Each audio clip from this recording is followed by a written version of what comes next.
Bienvenue si vous nous rejoignez dans Actu Co. Va-t-on vers un renforcement des contrôles sanitaires dans les aéroports? On va se poser cette question ce matin parce qu'il y a notamment ce conseil de défense qui est organisé à l'Élysée en ce moment même, qui a commencé normalement il y a à peu près 5 minutes. On va en parler avec Vincent Perrault, spécialiste d'économie sur LCI, Céla Bougriou, journaliste au service politique de TF1 et d'LCI, Émilie Zapalski, communicante. Bonjour, merci d'être avec nous. William Tay, président du think tank Le Millénaire, bonjour.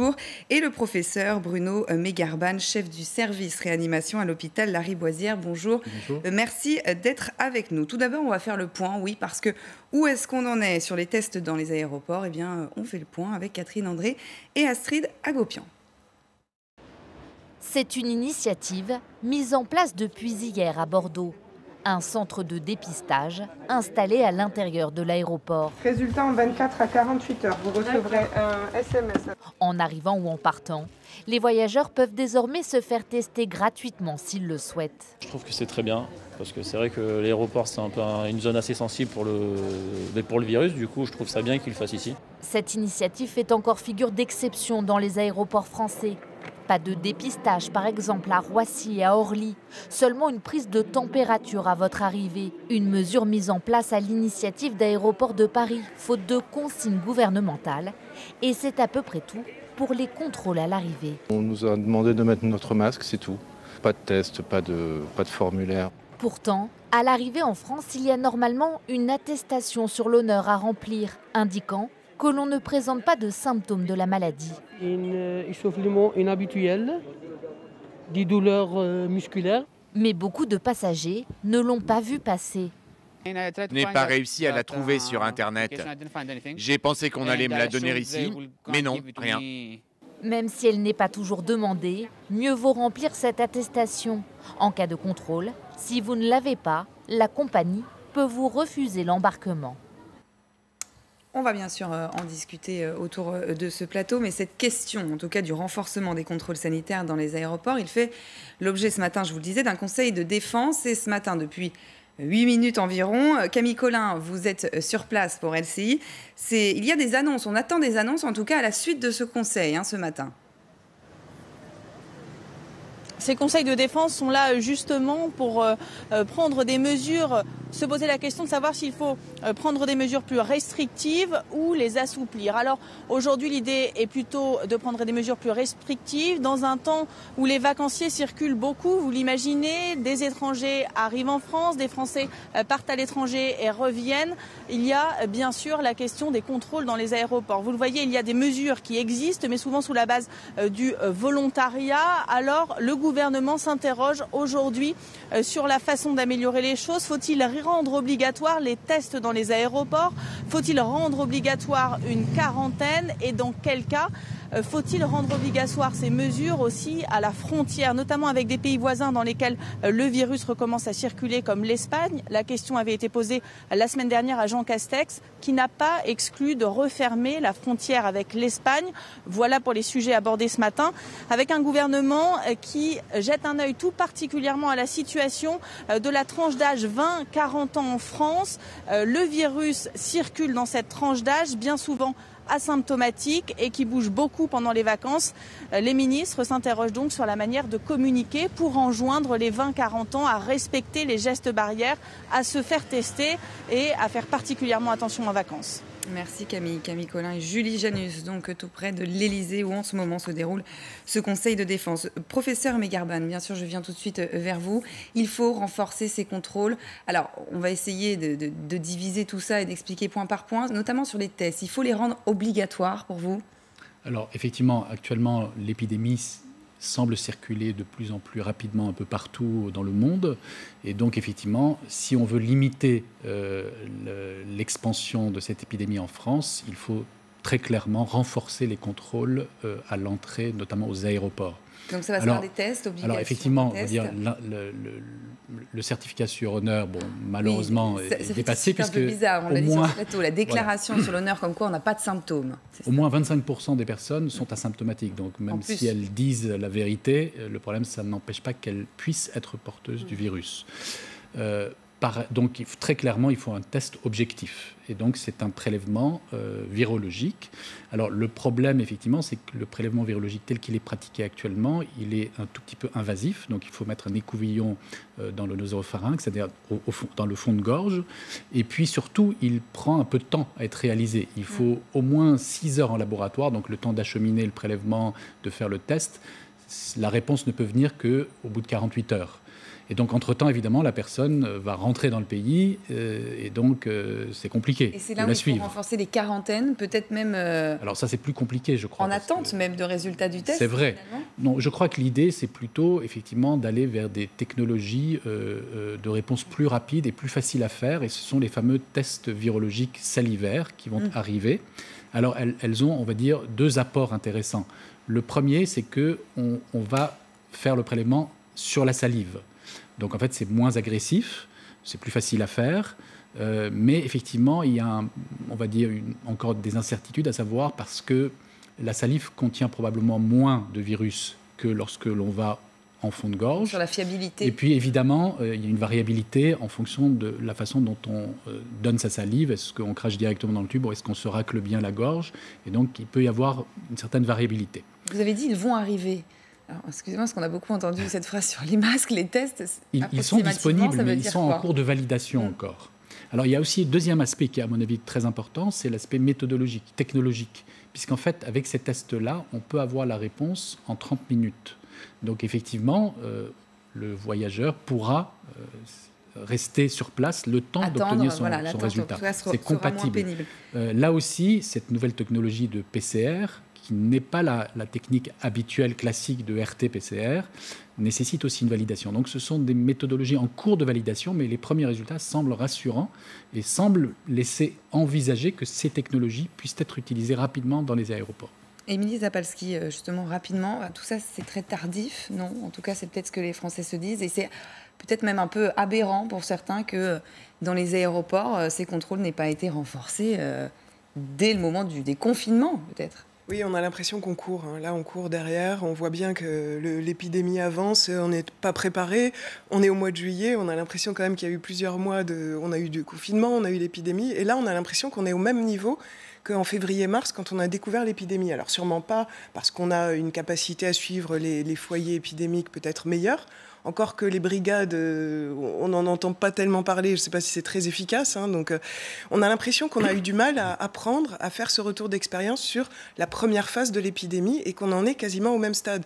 Vous dites, ces tests, ça a l'air génial, 30 minutes. On peut imaginer qu'on a une procédure derrière pour maintenir la personne, ne pas la... Oui. Voilà, mais s'ils arrivent après l'été, on va perdre énormément de temps et l'épidémie va gagner énormément de place. Tout comme là, l'idée de focaliser sur les 20-40 ans. Mais comment peut-on focaliser une communication spécifique sur des gens qui souvent sont asymptomatiques? C'est très compliqué. On l'a vu dernièrement quand le gouvernement a voulu s'occuper des gens les plus vulnérables et notamment les plus âgés. Ça a été très compliqué parce qu'on les stigmatisait, on ne pouvait pas leur dire de rester chez eux. C'est très compliqué de s'adresser à une tranche de la population très particulière. Alors les 20-40 ans, c'est justement parce qu'ils sont souvent asymptomatiques, donc c'est pour vérifier en effet s'ils sont atteints par le coronavirus. C'est peut-être aussi ceux qui... En effet, on ne pas stigmatiser, mais peut-être justement sont un peu plus insouciants parce que moins, on va dire, voilà, pour eux, c'est peut-être moins dangereux. En tout cas, ils ont l'impression que c'est moins dangereux. Tout à fait. Ils sont le vecteur en fait du virus, c'est-à-dire ils vont être contaminés, mais ils ne vont pas développer de signes cliniques pour la majorité, voire des signes mineurs. Donc, ils sont plutôt rassurés quant à leur état de santé. Oui, par contre, ils vont transporter le virus vers d'autres personnes qui, elles, pourraient avoir des formes graves, donc leurs parents, leurs grands-parents, etc. Et donc, effectivement, dans les pays où l'épidémie s'est étendue après la sortie du confinement, ce sont ces jeunes-là qui ont été le vecteur principal de la diffusion du virus. Oui, il me semble qu'on a loupé une phase dans laquelle on est toujours finalement, et on en avait parlé quand on commençait à parler de déconfinement, c'était le vivre avec le virus. J'ai l'impression qu'on ne sait toujours pas vivre avec le virus sans qu'il reprenne la main, comme c'est actuellement le cas légèrement, mais en tout cas c'est présent. On ne s'est pas assez posé la question de cette phase où on a le virus, on doit vivre, l'économie doit reprendre, on doit quand même continuer à consommer, continuer à voyager. On ne sait pas encore le faire et probablement il faudrait se poser pour se dire quelles sont les pratiques incontournables que l'on doit continuer à mener pour vivre avec ce virus. Qu'est-ce qu'on peut se permettre? Je prends juste l'exemple, et vous en avez parlé dans le reportage, des rassemblements de moins de 5000 personnes. Est-ce que c'est encore raisonnable, là moi je m'adresserai même aux médecins, de continuer à permettre des rassemblements de 5000 personnes quand on voit à Nice la fête, oui, c'est impossible de faire respecter le masque. Est-ce qu'on en parlera tout à l'heure, on voyait cette manifestation tout à l'heure à Sarreguemines où ils sont masqués, en fait, il faut toujours s'y respecter les gestes barrières, être masqué. Sur les aéroports, et tout de même quelque chose qui interpelle les gens, William Tess, ce matin, les Français aussi, c'est ce manque d'harmonisation entre tous les aéroports. On a vu hier, Nice s'est mis à le faire, Bordeaux, et finalement dans d'autres non. Là aussi, il faut parler aux Français et il faut harmoniser, finalement. Je pense que c'est le problème qui est décrit, que vous avez décrit notamment depuis mars. Parce qu'en fait, on n'a pas d'harmonie et surtout, on n'a pas de communication harmonisée sur l'ensemble des points. On vise certaines catégories de population, d'autres moins. Et puis, comme on ajoute des éléments petit à petit, il faut pouvoir tout intégrer. Mais si une personne ne suit pas assidûment l'actualité, il est incapable de savoir toutes les informations. Parfois, il y a des personnes qui ne savent pas, par exemple, que le prix du gel hydroalcoolique est limité à un certain niveau, etc. Enfin, c'est très compliqué aujourd'hui d'avoir toutes les informations d'un seul coup. Oui, notamment de savoir si on doit se déplacer ou pas. La déclaration sur l'honneur, en même temps, les gens ne la trouvent pas sur Internet. Il faut se débrouiller, en plus. Sur la question de l'aéroport, moi, je pense que l'exemple que vous avez montré est le bon. En fait, il faut généraliser les tests à l'entrée, parce que l'exemple de Mayenne et les exemples que vous avez décrits montrent que les personnes qui portent le virus, ce sont les personnes qui sont plutôt asymptomatiques. Notamment, c'est ce qu'on a vu à Mayenne, notamment dans les clusters, les personnes étaient isolées, mais les personnes circulaient, les personnes qui n'avaient pas le virus. Donc le souci, c'est maintenant, c'est est-ce que le gouvernement, est-ce que l'État français a les capacités de généraliser les tests et de le faire assez rapidement, non seulement de faire en quantitatif, mais aussi d'avoir un délai de réponse très rapide, notamment avec les questions du personnel, capable d'avoir les résultats plutôt rapidement. On en parlera aussi, la logistique est importante, notamment dans ces campagnes de dépistage massif. C'est là, oui, alors il y a aussi un enjeu politique. Oui, absolument. On se dirige de toute façon vers une systématisation de ces tests. Il y a notamment beaucoup de sénateurs, quelques sénateurs en tout cas, qui ont demandé à ce que ces tests deviennent obligatoires. Réponse d'Olivier Véran, qui, avec le reste de l'exécutif, a géré, c'est vrai, cette crise au jour le jour. Après, au départ, on était quand même sur un contexte différent, mais aujourd'hui, ça continue. Réponse d'Olivier Véran, il renvoie un petit peu la balle aussi à l'opposition en disant aux sénateurs, mais attendez, vous n'avez pas voulu prolonger l'état d'urgence sanitaire, ce qui aujourd'hui nous empêche de rendre ces tests obligatoires. Et puis juste dernière chose, ce qui est très compliqué aussi dans les aéroports aujourd'hui, c'est que, alors il n'y a donc pas d'obligation, deux, parfois il y a des tests qui sont présents dans un terminal mais pas dans l'autre, etc. Donc pour les gens c'est aussi très compliqué et c'est là qu'intervient le problème de la communication où les gens ne sont pas forcément au courant. Alors, il y a un vrai enjeu en effet politique, mais Vincent, sur les aéroports forcément et notamment sur les frontières, il y a un enjeu économique aussi derrière. Oui, il y a un enjeu économique, mais je voudrais dire déjà que le 24 juillet, c'est la date d'aujourd'hui, on est franchement, encore une fois, à la bourre. Et je rejoins ce que vous disiez, alors que le secrétaire d'État au tourisme à l'époque, Jean-Baptiste Lemoyne, on est au mois d'avril, pose la question des frontières. Comment fait-on ? Donc, aujourd'hui, on se retrouve à se dire, est-ce qu'il faut faire des tests au départ, à l'arrivée ? Et on parle d'attestation sur l'honneur. Je ne crois absolument pas à ce procédé-là. Et il y a aussi l'Organisation internationale du transport aérien, qui s'appelle IATA, qui est restée étrangement silencieuse pendant tous ces mois. Il n'y a pas eu de communication, il n'y a pas eu de recommandation de la part de cet organisme qui gère et qui englobe tous les aéroports du monde. En tout cas, on parle de l'Espagne, notamment dans le reportage tout à l'heure. On sait qu'en Espagne, c'est compliqué, ça reconfine beaucoup. Mais fermer la frontière, Vincent, c'est impossible, c'est inenvisageable. Fermer les frontières, ça pose un problème énorme, et on le voit bien aujourd'hui, c'est le problème économique. Aujourd'hui, on a besoin de se déplacer. Il y a des chefs d'entreprise qui ont besoin de se déplacer, d'aller à l'étranger, de signer des contrats, de finaliser des opérations financières. Et si on bloque les frontières, eh bien, on bloque le business. Et ça, c'est possible, mais qu'à un certain moment. pas éternellement. Alors les réponses, en tout cas, on les aura à la sortie de ce Conseil de défense, sûrement en fin de matinée. Et en parallèle, il y a aussi ces chiffres qui continuent évidemment à inquiéter. 1000 nouveaux cas hier en 24 heures, ce sont les chiffres qui sont donnés par la Direction générale de la santé. Alors on nous dit que l'augmentation, professeur, n'est pas uniquement liée à l'intensification du dépistage, parce qu'il y a ça aussi, voilà, plus on dépiste, plus on cherche, plus on trouve.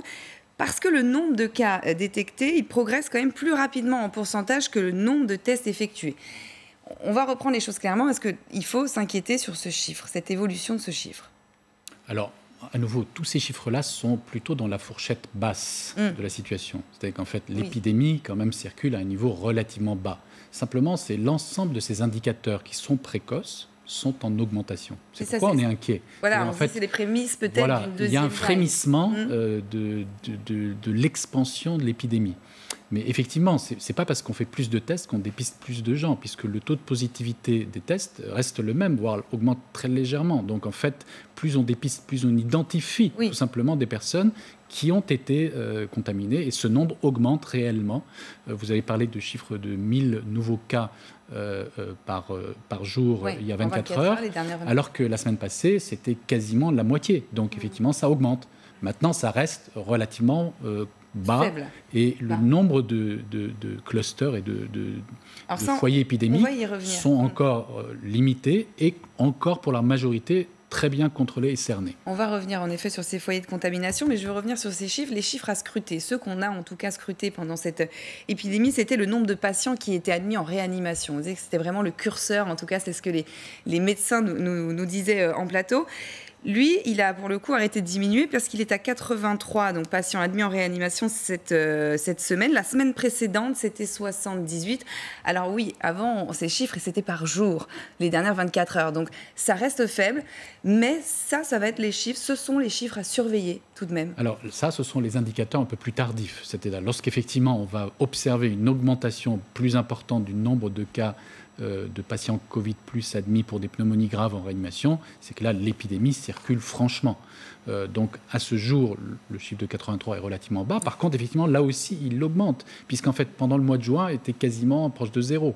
Et puis maintenant, il est plutôt proche entre 50 et 100. Et alors, donc, on voit bien que ça augmente.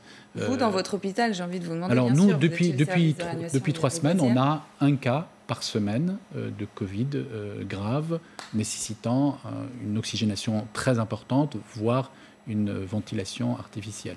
Donc un cas par semaine.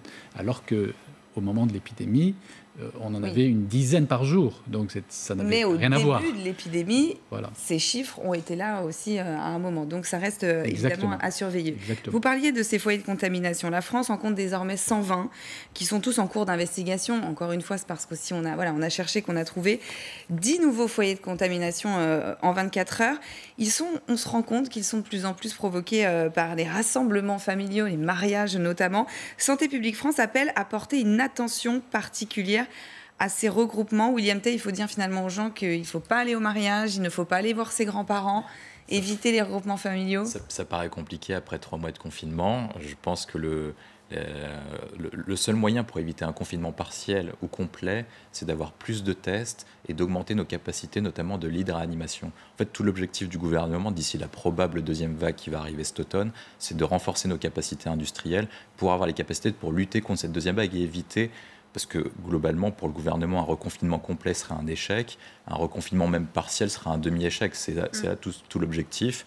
Je pense que si vous parliez tout à l'heure de vivre avec le virus, on sait aujourd'hui que globalement, on va devoir vivre avec le virus jusqu'à au moins 2022-2023, parce qu'on n'aura pas de vaccin ou de remède contre le virus. Donc globalement, on doit avoir plus de tests et plus de capacité de réanimation pour augmenter notre stock et notamment permettre d'éviter l'engorgement des hôpitaux et notamment instiller petit à petit, parce que pour l'instant, les gens ont aujourd'hui, il ne faut pas raisonner depuis mars, en fait, leur capacité de s'adapter à la nouvelle vie. Il faut juger à partir de mai-juin, en fait. C'est à ce moment-là qu'on est déconfiné. Donc, en fait, ils commencent à s'adapter petit à petit aux règles. Et donc, globalement, on a à peu près 2 mois, en fait, pour s'adapter à cette deuxième vague. On va revenir, évidemment, sur ces campagnes de dépistage massif et notamment l'organisation, la logistique que ça coûte et que ça demande. Et on parlera aussi, tiens, regardez, le village Bon Réflexe. Vous l'avez peut-être vu sur les chaînes de télé. C'est les campagnes de prévention du gouvernement. Nouvelle campagne pour cet été. On en reparle dans un instant.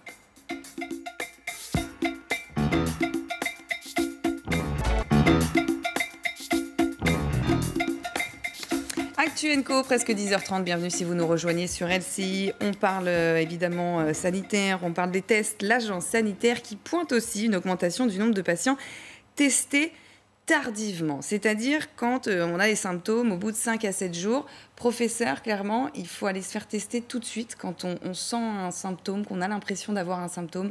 Alors c'est sûr que lorsqu'on a des symptômes compatibles avec le Covid, c'est-à-dire de la fièvre, des douleurs musculaires, de la toux, ou voire même un essoufflement, il faut absolument se faire tester, puisque aujourd'hui c'est le virus qui circule le plus, et donc on a une probabilité importante d'être infecté par le coronavirus et surtout de contaminer les autres.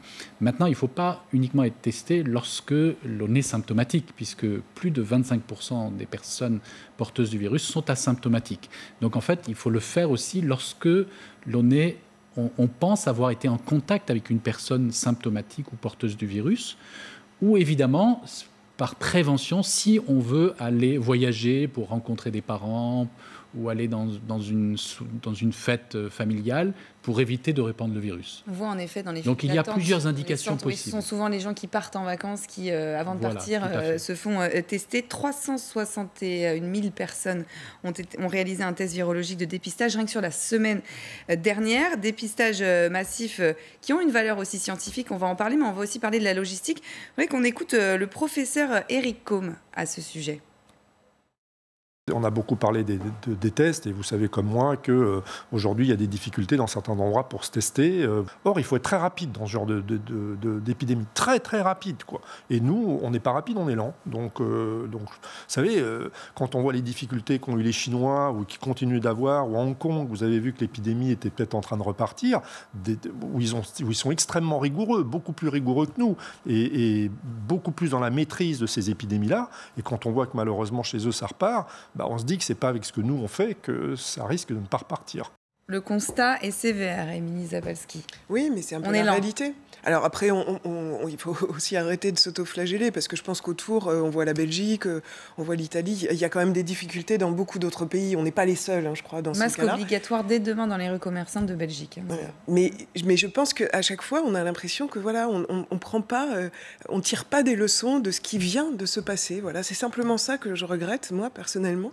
Et surtout, moi, ça me fait du bien aussi d'avoir la parole des médecins qui revient un peu, y compris dans les médias, parce que on a l'impression que le gouvernement a beaucoup écouté la parole des médecins, conseils scientifiques au début de la crise. Au moment du 11 mai, on a fait une équation difficile entre sanitaire et économique. On a choisi quand même l'économique. Et depuis, on est resté dans l'économique, au risque même de demander aux médecins, quand vous devez parler, vous êtes obligé de faire une tribune récemment donc, pour demander le masque obligatoire. Alors qu'avant, le gouvernement, vous aviez l'oreille du gouvernement. J'ai l'impression qu'il y a eu ce décrochage. Et encore une fois, tout à l'heure, Célia, vous parlez de l'état d'urgence qui a été arrêté. Mais quand on a décidé le confinement, ça s'est fait du jour au lendemain et la décision, elle a été actée et mise en œuvre sans qu'il y ait eu besoin d'état d'urgence ou de décision au Parlement. Donc encore une fois, cette réactivité, on peut l'avoir. C'est politique de dire c'est vous qui avez décidé, l'opposition de pas... donc les possibilités, elles sont là, c'est des décisions. Et je pense que l'angle économique a été choisi depuis le 11 mai et que le gouvernement a du mal à le lâcher. On comprend pourquoi, la situation est très compliquée, la casse sociale a déjà lieu, a déjà commencé, mais s'il y a une casse mortelle, c'est une casse aussi importante. Et le risque, c'est à la rentrée. Si on laisse trop ouvert les frontières, pas de contrôle, si on laisse les rassemblements, si on a un embouteillage en réanimation à la rentrée, ça va être très très compliqué. C'est là. Ça reste, vous avez raison, mais ça reste en fait un argument de l'exécutif pour une raison toute simple qui cherche à se protéger. En fait, c'est vrai, le reproche est toujours le même. Le gouvernement ne prend pas la mesure, met du temps, court derrière ensuite les événements pour se rattraper, corrige un petit peu à vue comme ça. Mais ce qui est sûr, c'est que l'exécutif cherche à se protéger. On l'a vu dans toutes les décisions qui ont été prises récemment, à chaque fois essayer de consulter l'opposition, etc. Et puis, dernière chose, pour la suite, on parle de ce contexte économique, mais là, il y a un enjeu qui est explosif aussi. Donc en fait, c'est un peu un dilemme pour l'exécutif. C'est-à-dire que d'un côté, il y a le côté sanitaire, de l'autre, le contexte économique qui peut leur exploser en pleine figure à la rentrée, c'est aussi une vraie question et un vrai problème. on parle d'économie, en effet, et on sait que la logistique pour mettre en place ces dépistages massifs est extrêmement compliquée. Ça coûte aussi de l'argent.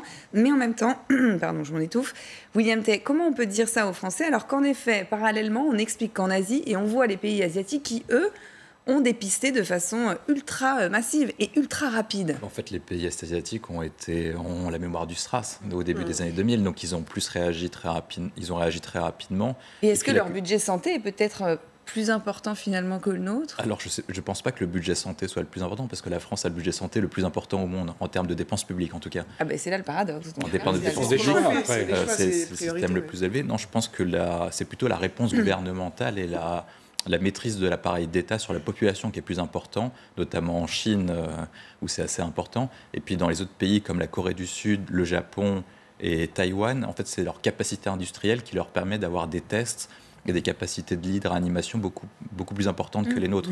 Nous, on le voit notamment avec la différence entre la France et l'Allemagne.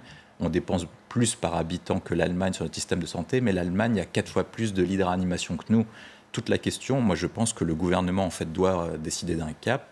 Le cap est le suivant. Globalement, nous avons besoin de l'économie parce qu'il y a des gens qui ne vont pas s'en sortir. Il y aura 1 million de chômeurs en septembre. Il faut dresser ce cap économique. Mais pour ça, il faut avoir des moyens. On sait qu'il y aura des personnes qui seront touchées par le virus. Le but, c'est d'augmenter nos capacités de lits, de réanimation pour les hôpitaux pour atteindre à peu près un socle à peu près à 20 000 d'ici la fin de l'année ou au début de l'année suivante, et d'augmenter le nombre de tests pour qu'on n'ait jamais à reconfiner, en tout cas complètement, ou même localement. Et là, je pense que l'argument du confinement ou de la fermeture des frontières doit être brandi lorsque les personnes ne respectent pas individuellement les gestes barrières. Un budget santé important, Vincent, et pourtant, c'est passé ce qui s'est passé, on le sait, c'est qu'on a fait des choix, des mauvais choix ou des mauvaises priorités peut-être? Ça fait des années et des années que les professionnels de santé alertent, descendent dans la rue, demandent aux Français de les rejoindre lors des manifestations. Les Français restent chez eux, et d'ailleurs c'est très étonnant, quand on leur demande de rester chez eux, ils descendent dans la rue, et parfois sans masque. Bon, bref, mais sur les choix qui ont été faits, il y avait un problème d'organisation. On s'en est rendu compte avec les masques, on s'en est rendu compte avec les respirateurs. Aujourd'hui, encore une fois, on rame pour essayer de se remettre à niveau, mais les choix qui sont faits, ils sont pas mauvais, ils sont plutôt efficaces. Simplement, c'est une question de calendrier, quoi. On ne peut pas être à la remorque sans arrêt. C'est vrai que les pays asiatiques, par exemple, ont cette grande expérience qui leur permet peut-être d'anticiper de meilleure manière que chez nous. Effectivement, notre service de santé en France est remarquable. Après, c'est une question d'organisation, c'est une question de gestion entre les personnels médicaux, les administratifs, dans les hôpitaux, dans les cliniques, l'organisation entre la médecine de ville, la médecine hospitalière.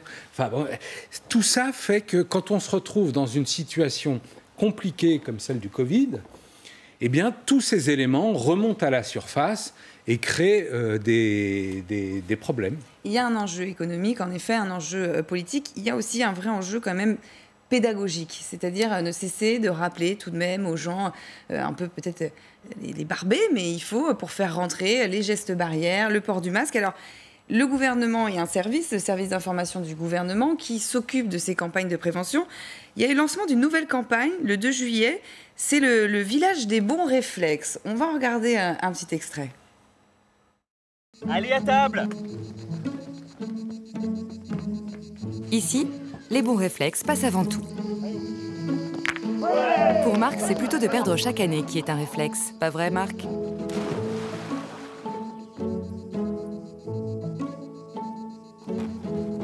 Et parfois, le bon réflexe, c'est tout simplement de penser aux autres. Et puis à côté, le gouvernement donne aussi une série d'informations pratiques. C'est intitulé « Pour un été en toute sérénité ». Alors oui, c'est de la communication, mais c'est important, Émilie Zapalski, de faire ce genre de spot. Moi, je suis un peu surprise. En fait, pour tout vous avouer, je l'avais déjà vu, ce clip, mais j'avais pas vraiment compris que c'était vraiment pour appliquer les mesures de précaution. Je trouve ça assez doux. À la limite, il manque Franck Dubosc, Monsieur Chirac, oui, Camping. Hein. Il y a un côté très... Laurent Ronac, très bisounours. Oui, ou Camping Paradis. Mais c'est très bisounours. Moi, j'ai l'impression qu'au stade où on en est, il faut être anxiogène. Il faut un petit peu, pas anxiogène, comme mais marteler, être un petit peu plus incisif. Pas à ce point, mais être un tout petit peu plus incisif et précis. Parce que vous l'avez dit, c'est la pédagogie. On le voit bien, même au restaurant. Qu'est-ce que je fais? Je mets mon masque, je l'enlève pour manger. Après, si je veux aller aux toilettes, je le remets. Est-ce que je remets le même masque? Comment je le remets? C'est des questions très, très pratiques et très précises. Et là, ça fait un petit peu bisounours. Alors, William Tay, en même temps, c'est peut-être justement l'idée du gouvernement, c'est-à-dire dire, bon, c'est quand même les vacances. On a stressé les gens pendant 4 mois de façon très anxiogène. C'était anxiogène et pour de bonnes choses, enfin, pour une réalité qui était là. Donc là, on joue le côté léger aussi des vacances, tout en donnant quand même des informations précises. En fait, le gouvernement doit essayer de sauver le secteur touristique, notamment pour cet été, parce que le secteur a été grandement touché, notamment depuis le confinement. C'est le secteur qui est le plus touché, tout ce qui est café, restaurant, commerce, etc.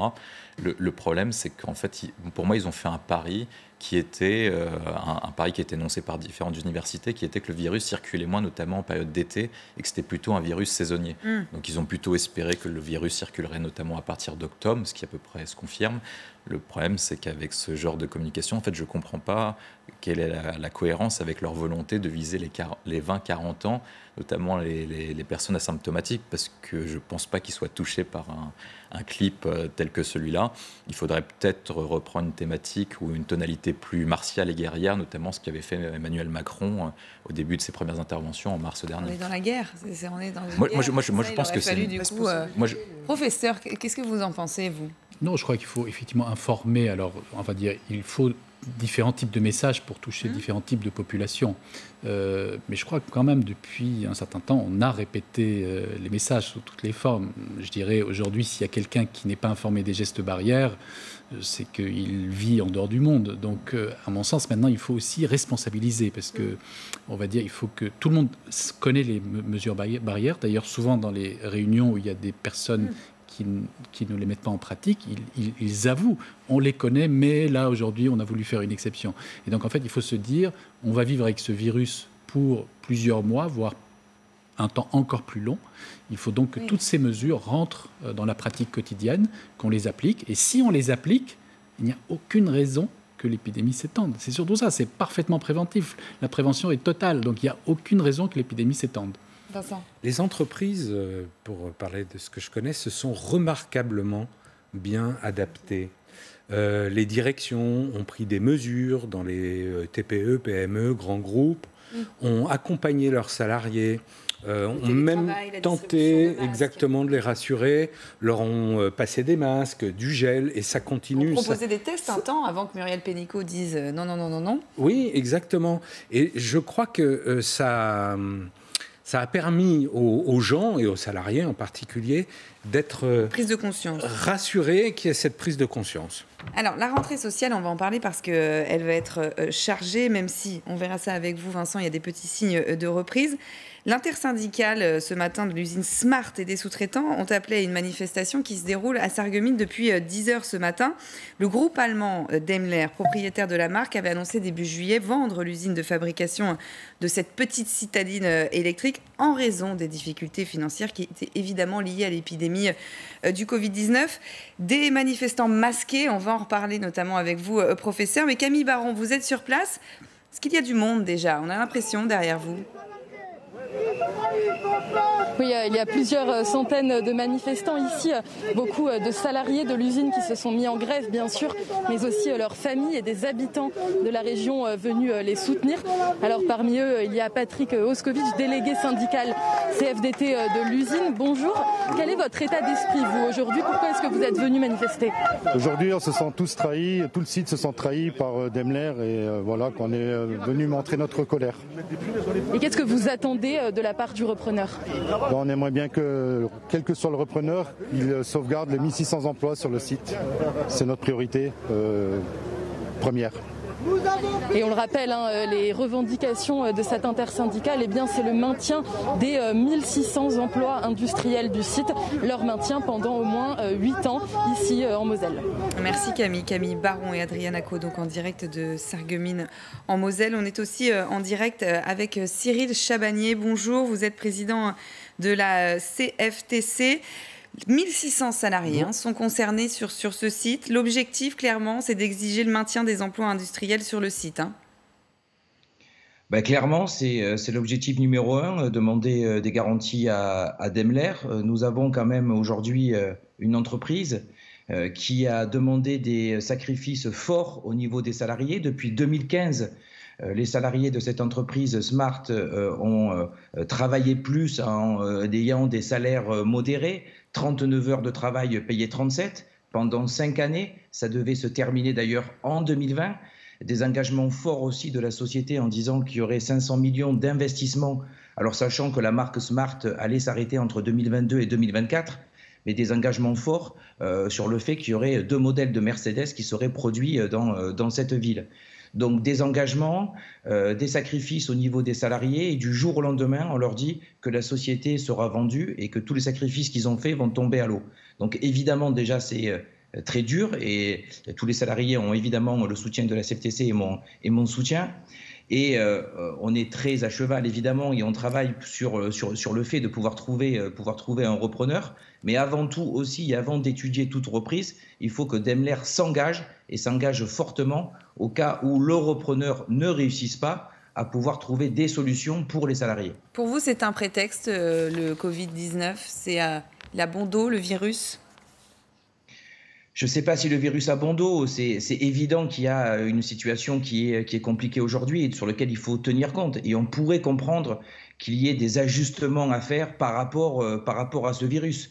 Mais de là, de faire des engagements d'investissement de 500 millions d'euros, de l'emploi conservé pendant 8 ans, de là au jour au lendemain de dire on arrête tout et on s'en va, il y avait peut-être des choses à trouver un peu moins radicales, ça c'est sûr. Ça va contre finalement ce que prône aussi après la crise le gouvernement, les productions locales, refaire vivre l'industrie française ?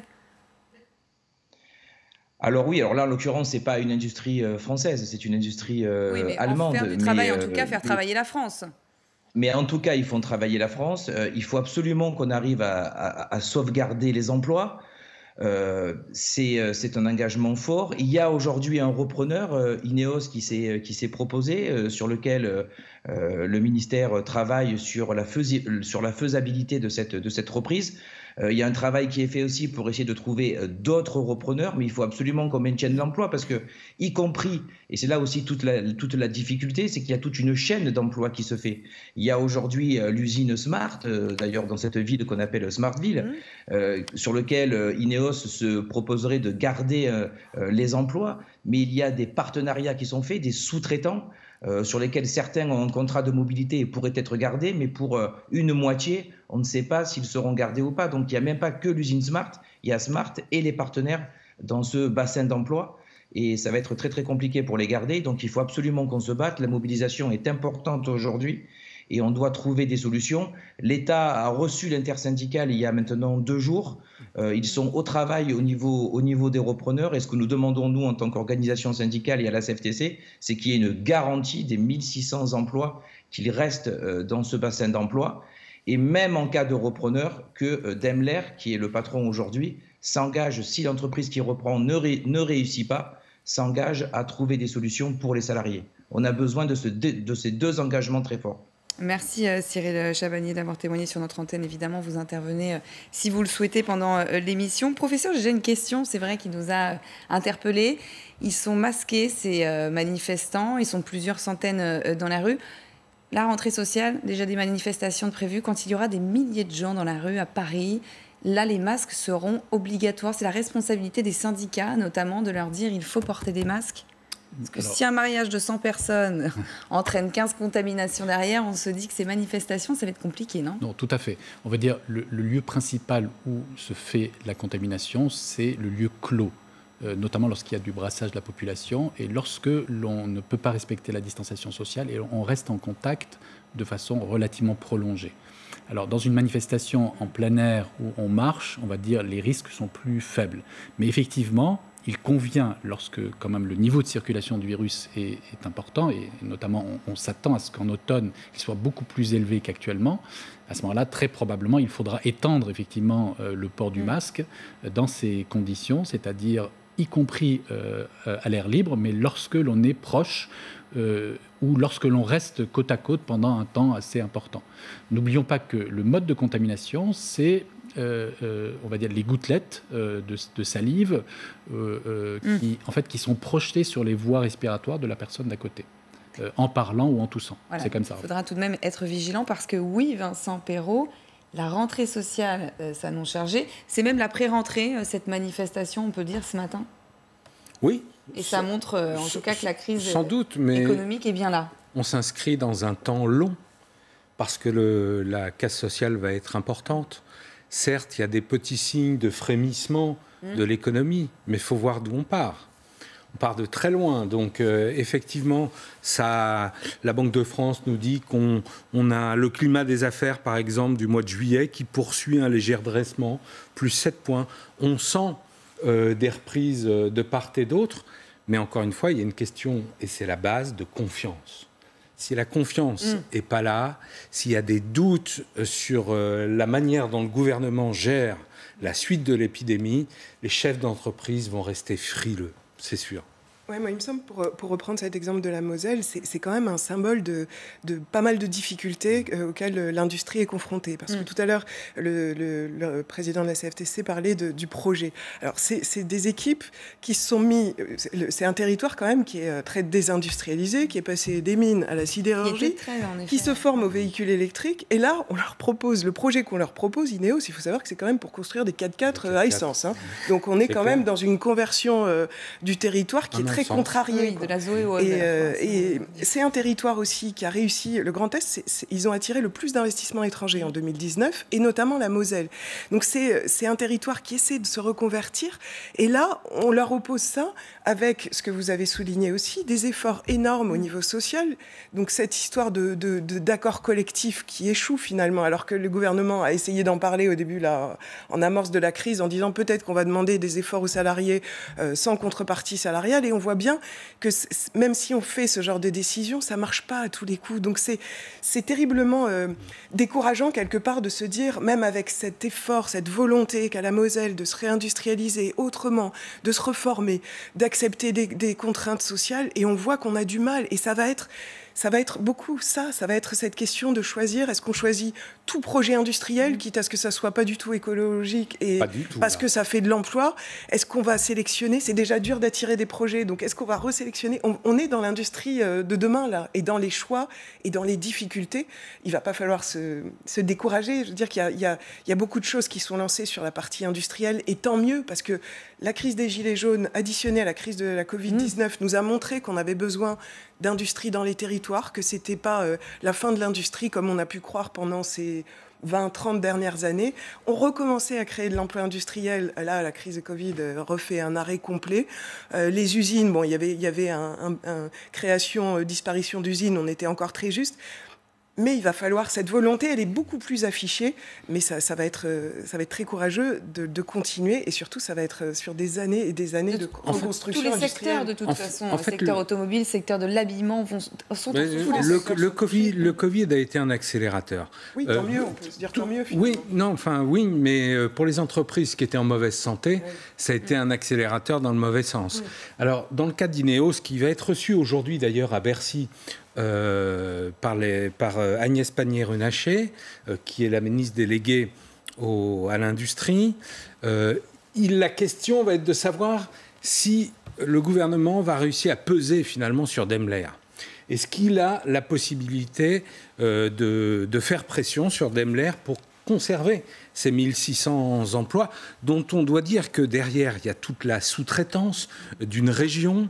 Derrière, il y a toute l'économie locale. Donc, il y a des enjeux qui sont absolument gigantesques. Et pour plein d'entreprises, Camaïeu, on en parlait notamment. Là aussi, là, c'est une ancienne française, nordiste. On n'a pas encore tout redressement judiciaire depuis fin mai. Et pareil, deux offres de reprise, mais les syndicats sont assez divisés. En tout cas, on sait que ce sont des secteurs en souffrance. Les chefs d'entreprise, c'est ce qu'on disait tout à l'heure, ont besoin de confiance pour s'engager.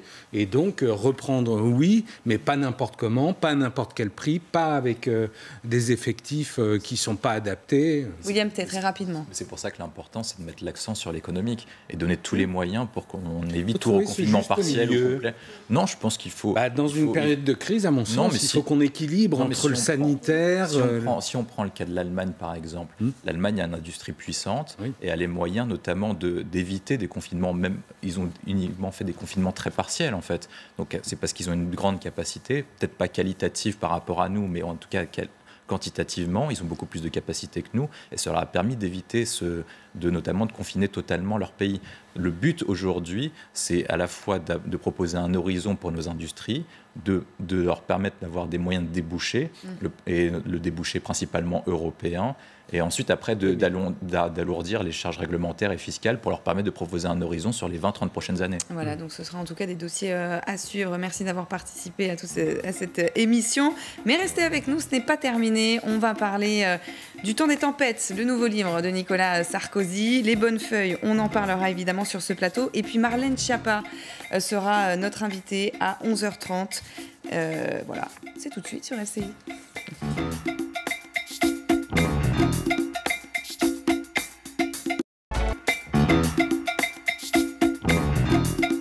Il est presque 11h, bienvenue dans Actu & Co, bienvenue sur LCI si vous nous rejoignez. On va parler ce matin du nouveau livre de Nicolas Sarkozy, Le temps des tempêtes. Ce sera aux éditions L'Observatoire. Nicolas Sarkozy qui sera d'ailleurs l'invité de Julien Arnaud lundi soir aux 20h de TF1. Pour en parler avec nous ce matin, toujours Céla Bougriou, journaliste au service politique de TF1 et d'LCI, Émilie Zapalski, communicante, et William Tay, président du think tank Le Millénaire. Et puis avec nous aussi en direct, Georges-Marc Benamou. Bonjour, journaliste et écrivain. Vous avez notamment écrit Comédie française, livre sur Nicolas Sarkozy. Évidemment, vous intervenez quand vous voulez dans cette émission et nous reviendrons vers vous. Mais tout d'abord, c'est là, on a envie de savoir, même si on commence à connaître un petit peu depuis hier ce qu'il y a à l'intérieur de ce livre. De quoi il parle? Le temps des tempêtes. Le temps des tempêtes, eh bien, il fait référence aux tempêtes qu'il a vécues pendant le début de son quinquennat. C'est un livre qui fait environ 500 pages, qui a été rédigé pendant le confinement. Il explique à nos confrères du Figaro qu'il a commencé à écrire le lendemain de l'annonce du confinement. Il était dans sa résidence secondaire au Cap-Nègre. Et puis c'est pendant que Carla Bruni, elle rédigeait ses chansons, eh bien que l'ancien président, lui, s'appelait à son livre. Pas de chapitre, c'est une écriture un peu instinctive, comme ça. Alors, on voit sur la couverture qui est écrit que c'est un premier tome, donc on s'attend à une suite. Oui. Voilà. Vous avez lu un peu les bonnes feuilles, c'est là, vous en avez peut-être retenu quelques-unes? Oui, absolument. Alors, l'ancien président nous parle des rencontres qu'il a faites. Il est question d'Angela Merkel, mais il est aussi question de ses collègues à l'époque, de ses ministres au gouvernement. Et puis, il est aussi question de ses prédécesseurs. Alors, on sait que la relation entre Nicolas Sarkozy et François Hollande était un peu orageuse, c'est le moins qu'on puisse dire. En revanche, avec Emmanuel Macron, c'est autre chose. On le sait, il y a une complicité entre les deux président. Il explique, murmure à l'oreille d'Emmanuel Macron. Absolument, je ne suis pas trop vieux, je suis encore dans le coup. Quand Emmanuel Macron, je dis ce que je ferai dans telle ou telle situation, mais c'est à lui de décider, parce qu'il est très consulté, Nicolas Sarkozy, par Emmanuel Macron, par sa famille politique, bien sûr, mais aussi par le président actuel, qui n'hésite pas à le solliciter sur de nombreuses décisions qu'il doit prendre. Georges-Marc Benamou, sont un peu les mémoires de Nicolas Sarkozy. On s'y attendait, on le sait, il aime bien, et d'ailleurs écrire des livres, c'est son 8e livre politique. Mais ces mémoires, elles sont attendues tout de même. Oui, d'abord, je pense que Nicolas Sarkozy, il a toujours axé, même si ce n'est pas quelqu'un qui a fait des études très, très poussées, ce n'est pas un intellectuel au sens traditionnel du terme, il a toujours eu le goût d'écrire et de faire des livres à succès. S'il n'avait pas été président, disait-il avant d'être élu, j'aurais aimé être auteur de best-seller. Et se croise une autre idée, c'est un peu la sémantique de ce très beau titre, Le temps des tempêtes. Il y a toujours l'idée que, quelque part, même si son goût de revenir au pouvoir n'est pas actif, il est un peu dans la position d'une traversée du désert à la Charles de Gaulle. Il y a cette rhétorique gaulliste dans ce titre, Le temps des tempêtes, Ça résonne comme un titre gaulliste et ça raconte en fait, parce qu'on va avoir un feuilleton, ça raconte la toute première année à laquelle d'ailleurs j'ai assisté, puisque j'étais, après une campagne auprès de lui, j'étais son conseiller à la culture et à la communication. Donc, je n'ai pas encore lu le livre, mais ça correspond à une année très agitée, très intense, et essentiellement axée, même s'il parle de sa vie privée, peut-être qu'on en parlera, sur la politique internationale. Ça résonne avec aujourd'hui. C'est-à-dire que la première chose qu'il fait en étant élu, je pense qu'il le raconte dans le livre, c'est d'aller voir Mme Merkel. Et c'est ce qu'il va faire avec l'Allemagne pour obtenir de desserrer les taux budgétaires. Il ne va pas réussir. Hollande ne va pas réussir. Et étonnamment, aujourd'hui, Emmanuel Macron, qui a quelques filiations comme ça, comme vous l'avez dit, avec l'ancien président Sarkozy, y réussit. Oui, parce que vous le dites, c'est ses mémoires, il raconte voilà, son arrivée au pouvoir, mais pourtant il réussit à glisser tout de même qu'il murmure à l'oreille d'Emmanuel Macron. Oui, beaucoup de gens murmurent à l'oreille d'Emmanuel Macron, c'est probablement celui qui murmure avec plus d'efficacité, mais il ne faut pas non plus exagérer tout ça. Il y a des ressemblances entre Nicolas Sarkozy et Emmanuel Macron, il y a des dissemblances. Ils s'entendent effectivement mieux qu'avec François Hollande, mais je ne suis pas sûr non plus que ni l'un ni l'autre ne soient totalement dupes. Ça arrange bien Nicolas Sarkozy d'être l'interlocuteur privilégié du chef de l'État, et ça arrange bien Emmanuel Macron, qui n'en fait qu'à sa tête le plus souvent, de donner l'impression qu'il a les meilleures relations du monde avec, finalement, l'homme que la droite regrette encore. Parce que malgré des échecs, Nicolas Sarkozy reste l'homme qui a fait gagner la droite, et il reste une figure tout à fait éminente. Alors pourtant, vous parliez sur son avenir. Il en parle, il dit « J'ai vraiment tourné la page. Je regarde l'avenir. J'ai d'autres défis. » Ça reste des défis politiques, peut-être. Il ne dit pas que ce ne sont pas des défis politiques. On a du mal à y croire, non ? Écoutez, on a du mal à y croire pour tous les hommes politiques. Et tous les hommes politiques ont cru un retour. Mais je ne crois pas, à titre personnel, même que Nicolas Sarkozy manœuvre, intrigue, attende un retour imminent. Il a vécu 2 échecs importants quand même. Il a vécu l'échec de la non-réélection de 2012 et il a vécu l'échec quand même de l'élection à la primaire de la droite, où il faut se souvenir, s'il n'y a pas si longtemps, il est arrivé derrière François Fillon et derrière Alain Juppé. Donc je pense que Nicolas Sarkozy ne fera rien pour revenir en politique. Il espérera peut-être qu'un jour le peuple l'appellera au pouvoir, comme en mai 58, pardon de revenir à d'anciens souvenirs. Les Français ont appelé le général de Gaulle au pouvoir. C'est peut-être un fantasme. Je ne crois pas que ce soit un rêve opérationnel, disons. Émilie Zapalski, c'est l'animal politique, toujours, quand même, Nicolas Sarkozy. Et oui, il le montre là aussi, en plus, le temps des tempêtes. Ça veut bien dire quelque chose, c'est-à-dire qu'il a survécu à la tempête. Oui, oui, puisque soulignait Georges-Marc Benamou, c'est qu'il a toujours du succès, son livre l'année dernière. Alors, ce qui est intéressant de regarder d'ailleurs, c'est que oui, en effet, vous le disiez, c'est toujours des événements littéraires. Le dernier, Passion, a été tiré à 300 000 exemplaires, et on s'est rendu compte, c'est son 8e livre politique, que plus il publie, plus il vend. Mais on pourrait dire aussi plus les gens oublient peut-être. C'est-à-dire plus on s'écarte en fait de sa prise de pouvoir et plus il est apprécié. Mais ça, c'est un petit peu aussi comme tous les présidents. C'est l'aura d'un ancien président qui peut raconter un peu les coulisses du pouvoir, les coulisses des décisions. C'est toujours croustillant. D'autant plus que, a priori, il mêle aussi un petit peu de sa vie intime, qui est quand même avec pas n'importe qui, Carla Bruni, ancienne mannequin, chanteuse. Je crois qu'elle sort aujourd'hui même un morceau qui a été écrit pendant le confinement. Donc ils font coup double. Il y a tout ça qui est très médiatique, qui est très croustillant pour l'été. C'est parfait, il réussit très bien son coup de com'. Il réussit. Sarkozy pendant son mandat, on sait quand on parle de la désacralisation un petit peu de. Oui, ce qu'il a voulu et qu'il est revenu à la figure aussi, parce qu'il en a joué des médias et ça lui est revenu dessus. Mais juste on parlait de l'homme qui murmure un petit peu à l'oreille d'Emmanuel Macron. Je pense que ça va plus loin que ça. Même si je suis d'accord que c'est pas un jeu de dupes, mais c'est au-delà de ça, parce que le gouvernement est très imprégné de cette couleur sarkozyste. Jean Castex, Darmanin, et même, j'irai plus loin, Emmanuel Macron, il a fait aussi quelque chose que peut-être Sarkozy n'a pas totalement fait, c'est qu'il a mis en valeur, il a révélé des hommes de droite, Édouard Philippe en premier lieu, qui est quand même parti de son poste de Premier ministre, auréolé quand même de beaucoup de réussites. Bruno Le Maire, qui, ministre de l'économie, a quand même traversé la crise. Oui, bon, il est encore dans la bataille. Rôle, voilà, il a récupéré un grand ministère. Il a volé quelque part, Emmanuel Macron, ces vedettes-là des Républicains républicains qui du coup, savent plus très bien comment s'organiser et qui faire monter pour une éventuelle candidature pour 2022. C'est là. Non, mais c'est vrai que c'est intéressant ce que vous disiez sur le timing aussi, parce qu'en fait, Nicolas Sarkozy, il publie pas par hasard son livre à cet instant. On est en plein cœur de l'été, il veut parler aux Français, il veut aussi justifier son action. C'est quand même ça qui revient dans les bonnes feuilles qu'on s'est procurées, c'est-à-dire qu'il y a une volonté d'expliquer, de justifier, de montrer quelles ont été les difficultés, les crises qu'il a pu passer. Mais on rappelle qu'il y a eu la crise économique en 2008. On a eu l'impression depuis qu'il a quitté le pouvoir, parce qu'il n'a eu évidemment sans cesse des reproches, on a l'impression qu'en effet, il y a une sorte de susceptibilité et une question importante de se réhabiliter. Absolument, c'est toujours l'objectif de ce type de livre, quand même, en plus de laisser aussi une trace. Et puis, vous parliez du temps qui passe, etc. Eh bien, plus le temps passe aussi, et plus justement, il y a une forme parfois de nostalgie de certains. C'était quand même pas si mal que ça. On a râlé, mais voilà, c'était peut-être pas si mal que ça. On est peut-être mieux aujourd'hui. Enfin, bon, voilà, c'est toujours William intéressant. Je pense que le choix de son timing, il l'explique. Il l'écrit au moment du confinement.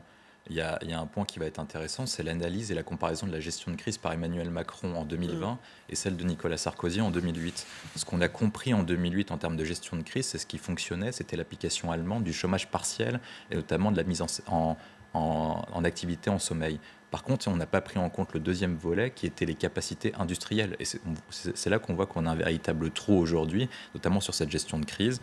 Et je pense, pour revenir sur Nicolas Sarkozy, son idée à lui, c'est en gros, il essaye de susciter en quelque forme le désir. En fait, il écrit son livre, je pense, 5 ans plus trop tard, et il aurait peut-être dû le faire il y a 5 ans, il aurait peut-être eu une chance à la primaire de la droite. Sur la gestion de crise, justement, il en parle dans son livre. Si vous essayez de gérer la crise, elle vous emportera. Il faut en profiter pour casser les codes. Toute crise peut être une opportunité. C'est un conseil qu'il donnait à Emmanuel Macron et je pense il le donne justement à ce moment-là précis parce qu'en fait, ce qu'on voit pour l'instant de mon analyse de la gestion de crise d'Emmanuel Macron, c'est qu'il semble perdre l'audace originelle qui a fait son succès en 2017. Emmanuel Macron a réussi notamment sur 2 volets, l'Europe et la responsabilité individuelle. On voit que la responsabilité individuelle fait plutôt défaut en ce moment pendant la gestion de crise du coronavirus au niveau des Français qui ne respectent pas tous les gestes barrières et l'Europe, il a plus ou moins des succès. Ça dépend des moments et ça dépend des personnes. Et je pense que ce qu'essaye de montrer Nicolas Sarkozy, c'est que globalement, parmi les 3 derniers présidents, c'est lui le meilleur des 3. Georges-Marc Benamou, en effet, il donne ses conseils en filigrane. Alors, il parle et il revient évidemment sur son expérience, lui, de la crise qu'il a eu à gérer, parce que, oui, il est quand même celui qu'on écoute encore, vous le disiez tout à l'heure, et notamment à droite. Mais pas seulement. Oui, il est celui qu'on écoute, effectivement, mais au fond, il répond aux critiques, oui, mais c'est le cas de tous les grands chefs d'État. Depuis Jules César, j'imagine, et probablement même avant, les chefs d'État écrivent leur propre histoire plutôt qu'elle soit écrite par les autres. Et d'une certaine manière, c'est ce qu'il fait ici. Et ce qu'il fait ici en y introduisant, d'ailleurs, il faut quand même le noter, des éléments, enfin, comme vous disiez, croustillants, mais un élément de vie privée qui est très important, qui est que ce jeune président arrive, et je l'ai vu, je l'ai vécu, je l'ai raconté dans ce livre, il arrive au pouvoir fracassé sur le plan sentimental. C'est une donnée romanesque, mais politique importante aussi. La première année est polluée par les affaires... une vie publique en plus, une vie qui a été mise en public, en pâture un petit peu. On pense évidemment à Mitterrand et à ses affaires personnelles qui ont été cachées par la presse pendant des années, par une espèce de respect peut-être du président. Mais en même temps, Nicolas Sarkozy il a voulu aussi casser de sacraliser le personnage du président de la République. Ça lui est revenu un peu dans la figure, justement, avec ses histoires personnelles.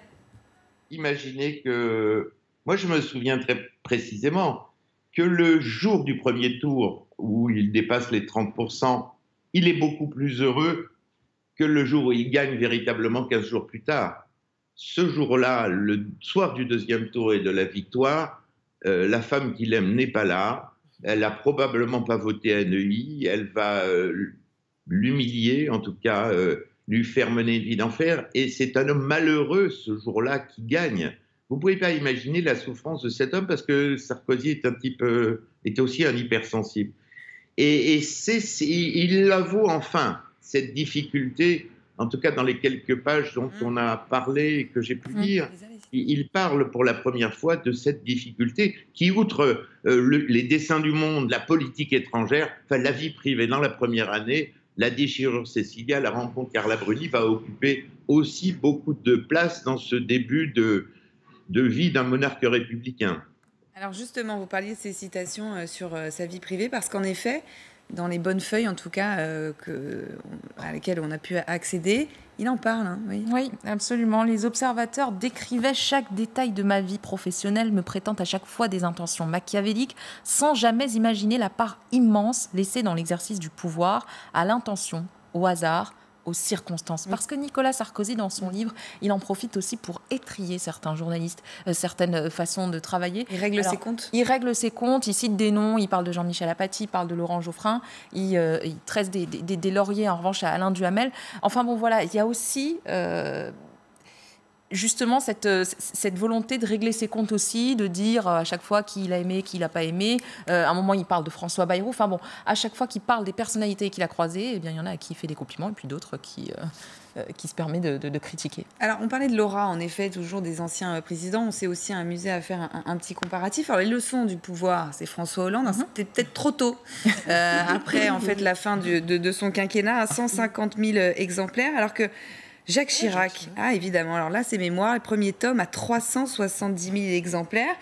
Et puis, on s'est rendu compte même que Valéry Giscard d'Estaing, les 3 tomes, c'est plus de 970 exemplaires. Ça fonctionne en effet toujours. Plus on s'éloigne en fait de la présidence, et on l'a vu au moment du décès de Jacques Chirac, plus on a l'impression qu'on est en harmonie avec ce président qu'on a pu fortement critiquer quand il était en exercice. C'est vraiment un jeu de je t'aime moi non plus avec les présidents, je pense, les citoyens. On les descend fortement quand ils sont là et on les regrette quand ils sont plus là. Et de plus en plus loin, on les aime au plus ils sont loin. Et vraiment, j'ai trouvé que Jacques Chirac, et même moi je me suis surprise à avoir vraiment cette vision un peu déformée avec le passé, les années passant de ce côté sympathique, ce côté agréable avec tout le monde, à l'international quand même l'Irak, enfin des choses qui reviennent à jour. Alors qu'on ne les voit pas du tout quand ils sont là. J'ai du mal à imaginer dans 5 ans, dans 10 ans, si Emmanuel Macron ne faisait pas un deuxième mandat, quelle image on aura de lui traversant ces crises, avec toutes les critiques qu'on a eues, quelle image on aura de lui? Est-ce qu'on gardera l'audace dont vous parliez, d'avoir un petit peu cassé les codes sur la politique, sur les deux partis, droite-gauche? Est-ce qu'on aura au contraire, est-ce qu'on gardera la suppression de l'ISF, cette image de président des riches, avec cette distance avec la population? C'est très difficile à imaginer, mais les années modèrent, apaisent et font qu'on les aime un peu plus. Oui, parce qu'au-delà de la politique, il y a toujours la dimension affective. Après, un président, c'est pas seulement un président de la République, c'est aussi la personne avec qui on a passé, j'allais dire, une certaine période de sa vie, qui rappelle certains moments, certaines actualités. Enfin bon, donc après, c'est vrai que ça s'apaise au fur et à mesure. Georges-Marc Benamou, vous vouliez réagir? Oui, j'ai une dernière intervention. Il y a une véritable tradition des livres d'anciens présidents, vous l'avez répété, mais là, en l'occurrence, je crois que les téléspectateurs doivent savoir que c'est aussi l'histoire d'un couple entre Nicolas Sarkozy et son éditrice, Muriel Beyer, qui est la patronne des éditions de l'Observatoire. Je crois qu'il n'y a pas de grand livre de président et de grand succès comme le livre sans ce couple éditeur-auteur, et Muriel Beyer, qui était l'ancienne directrice littéraire de Plomb, qui a créé sa jeune maison d'édition, l'Observatoire, est tout à fait a inventé une sorte de marketing taillé sur mesure pour Nicolas Sarkozy. Vous remarquerez que chacun de ses livres récents sortis à l'Observatoire n'ont pas d'annonce. Il y a un effet surprise, c'est la première chose. Il y a des titres attractifs, il y a une mise en place colossale auprès des libraires. Vous avez véritablement un couple éditeur ancien président, de la même manière que le général de Gaulle avait Marcel Julien, qui était son éditeur, Mitterrand, Thérèse de Saint-Phal, ou Chirac, Nicole Lattès. Il y a derrière ces succès, ce best-seller, cette machine Sarkozy extrêmement efficace, la main d'une très bonne éditrice qui est Muriel Beyer. En effet, Georges-Marc Benamou. Et puis, il y a ces séries de dédicaces. Nicolas Sarkozy sera d'ailleurs dès ce vendredi, dès demain, dès aujourd'hui, à Ajaccio, dans un centre commercial. Il aime ses rencontres, Georges-Marc Benamou, avec le public, avec les Français. On lui avait peut-être d'ailleurs reproché un peu, parfois, cette côté un peu distance avec les Français. D'ailleurs, François Hollande en avait fait un peu trop derrière, peut-être après lui. D'abord, on va assister à des roadshows. C'est des tournées de rockstars avec des queues qui vont s'allonger à l'infini. Vous verrez les images, j'en suis persuadé, avec des photos émouvantes. Donc, il y a véritablement un roadshow. C'est à la fois, c'est de l'ordre de la tournée électorale, sans le dire, puisqu'il n'y a pas d'échéance à court terme, et de la tournée de rockstar. Moi, j'ai toujours considéré que Nicolas Sarkozy, avec ses défauts et ses qualités, sa culture à la génialité, était une rockstar. Donc ça va être un show assez intéressant et avec beaucoup de succès, j'en suis sûr. Merci Georges-Marc Benamou. Oui, il est toujours là, chef de la droite, c'est ce qu'on disait un petit peu tout à l'heure. En tout cas, tout le monde l'écoute. C'est le cas du président du Sénat notamment et du maire de la Baule, des proches de Nicolas Sarkozy, mais on les écoute. C'est important que, en fin de compte, cette contribution permettent à ceux qui sont aujourd'hui aux responsabilités aussi apprendre ce que c'est que l'exercice du pouvoir. C'est pas simple, c'est quelque chose de très dur physiquement, psychologiquement, intellectuellement. Et donc à partir de ce moment-là, je pense que c'est intéressant d'avoir un retour sur cette période, pas au bout de 40 ans, pas au bout de 50 ans, au bout de quelques dizaines d'années, si ce n'est même un peu plus de 10 ans. Donc voilà, c'est tout l'intérêt d'un exercice de ce type. Et puis pour lui, ça permet aussi de s'expliquer. Nicolas Sarkozy, c'est une somme d'expérience. Et cette somme d'expérience, d'ailleurs, je m'en nourris assez régulièrement. Et chacun connaît mon indépendance vis-à-vis de Nicolas Sarkozy. Un livre de Nicolas Sarkozy, c'est un événement. Et son regard sur ce qu'il a vécu, crise de 2008 et la crise d'aujourd'hui, c'est, je crois, intéressant pour préparer le rebond de notre pays. Le rebond de la droite, sûrement, c'est de ça dont parle Gérard Larcher. C'est l'expérience, je m'en nourris, dit-il.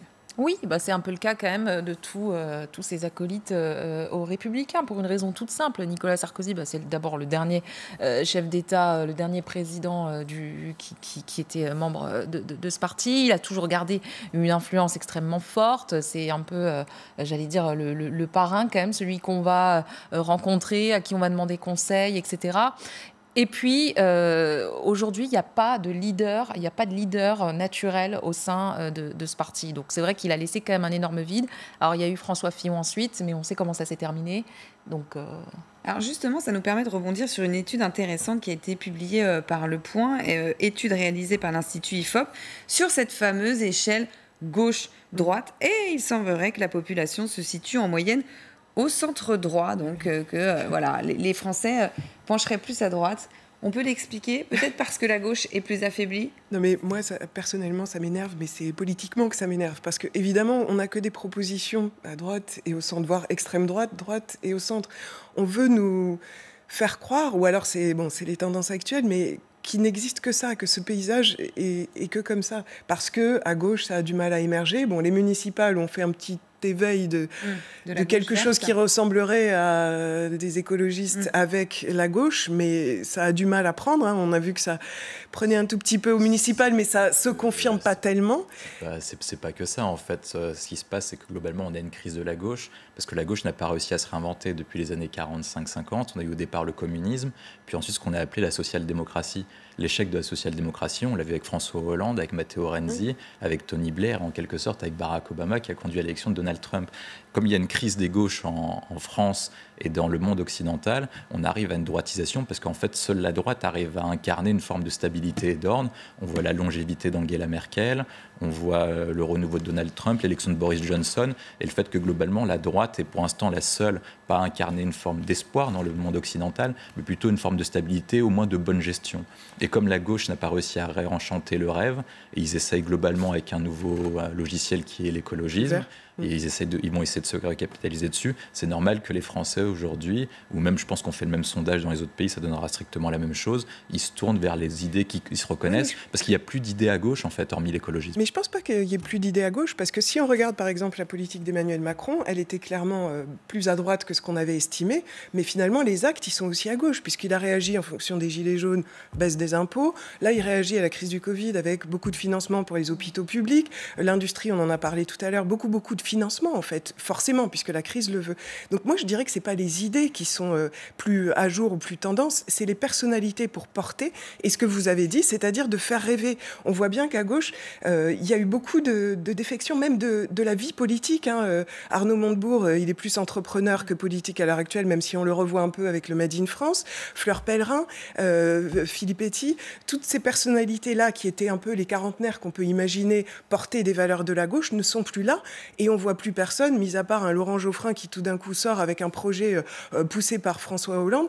Donc c'est aussi cette question-là de représentation, et les Républicains ont le même problème, parce que même s'ils ont des candidats, ils sont plus actifs en tant que président de région ou ministre qu'en tant que porteurs véritablement d'un projet qui puisse être à l'élection présidentielle. Alors, certes, mais l'autre enseignement tout de même, c'est qu'on voit que ce clivage, puisqu'on est en train d'en parler, voilà, droite-gauche, il reste le grand architecte, finalement, de la politique française. C'est ce qu'a voulu faire sauter Emmanuel Macron. Oui, et finalement, regardez, 84% des Français se positionnent sur l'échelle gauche et droite. Lui, il a voulu faire du en même temps, de dire il n'y a plus de gauche et plus de droite. Alors, il a voulu faire ça, et paradoxalement, aujourd'hui, il se retrouve quand même avec ce clivage au sein même de son mouvement. C'est-à-dire qu'on sent aujourd'hui que toutes les divisions, les cristallisations au sein de la majorité, eh bien, elle repose en fait sur ces deux clivages historiques. D'un côté, l'aile plutôt sociale et justement plutôt à gauche, et puis de l'autre, une partie plus à droite. Donc c'est vrai que ce clivage, alors, d'une, il n'a pas disparu, et deux, en plus, il fissure le parti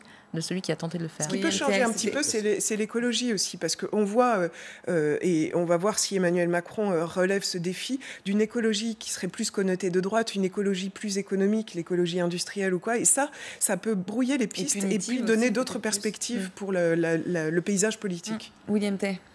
En fait, Emmanuel Macron, ce qu'il a essayé de faire en 2017, c'est ce qu'avait intitulé Alain Juppé, c'est le cercle de la raison. En gros, prendre le meilleur de la gauche, le meilleur de la droite. Globalement, ça n'a pas réussi. Donc, en fait, les personnes, notamment lors des élections municipales, sont revenues dans leur famille d'origine.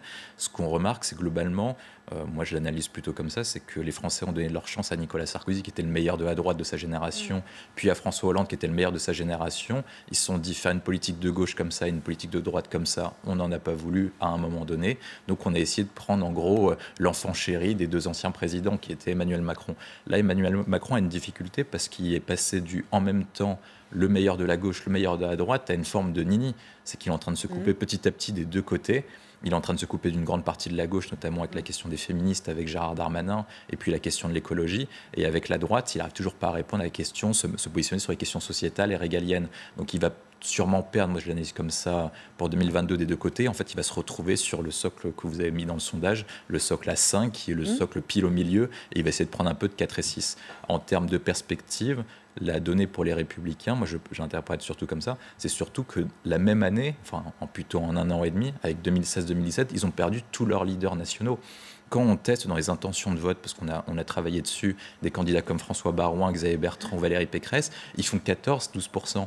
Mais en même temps, il n'y a que 65 à 70% des gens qui les connaissent. Alors que les trois candidats principaux, Mélenchon, Le Pen et Macron, il y a 95 à 100% des gens qui les connaissent. Si on avait ces candidats-là qui étaient beaucoup plus connus, ils ne feraient pas du tout les mêmes intentions de vote. Donc les sondages sont faussés à ce biais-là, et on ne peut pas utiliser les mêmes références qu'en 2017, ou quand on testait Alain Juppé, François Fillon ou Sarkozy face à Hollande, c'était des personnalités qui étaient connues par 90% des Français. Et on voit peut-être que finalement, faire une ligne de communication, parce que c'était aussi la campagne, en même temps, comme François Hollande d'ailleurs sur le président normal. On va d'ailleurs finir, puisqu'on avait commencé sur le livre de Nicolas Sarkozy. Il en parle de cette normalité avec François Hollande. Il dit, ils ont apprécié, les Français, la normalité de François Hollande avant de la détester. François Hollande n'avait pas changé, les Français, si... Voilà, on finira en tout cas sur cette citation donc, du livre de Sarkozy, Le temps des tempêtes. Dans quelques minutes, restez avec nous, on va parler de l'insécurité qui revient au cœur du débat politique, avec cette volonté d'afficher une fermeté de la part du gouvernement. Et elle sera notre invitée en direct de Deauville, la ministre Marlène Schiappa, ministre déléguée auprès du ministre de l'Intérieur. A tout de suite.